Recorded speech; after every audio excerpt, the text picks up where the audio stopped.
So the Philistine came and began drawing near to David, and the man who bore the shield went before him. And when the Philistine looked about and saw David, he disdained him, for he was only a youth, ruddy and good-looking. So the Philistine said to David, "Am I a dog, that you come to me with sticks?" And the Philistine cursed David by his gods. And the Philistine said to David, "Come to me, and I will give your flesh to the birds of the air and the beasts of the field." Then David said to the Philistine, "You come to me with a sword, with a spear, and with a javelin, but I come to you in the name of the Lord of hosts, the God of the armies of Israel, whom you have defied. This day the Lord will deliver you into my hand, and I will strike you and take your head from you.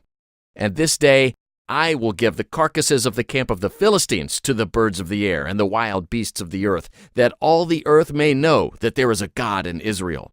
Then all this assembly shall know that the Lord does not save with sword and spear, for the battle is the Lord's, and he will give you into our hands." So it was, when the Philistine arose and came and drew near to meet David, that David hurried and ran toward the army to meet the Philistine. Then David put his hand in his bag and took out a stone, and he slung it and struck the Philistine in his forehead, so that the stone sank into his forehead, and he fell on his face to the earth. So David prevailed over the Philistine with a sling and a stone, and struck the Philistine and killed him.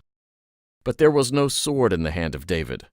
Therefore David ran and stood over the Philistine, took his sword and drew it out of its sheath and killed him, and cut off his head with it. And when the Philistines saw that their champion was dead, they fled.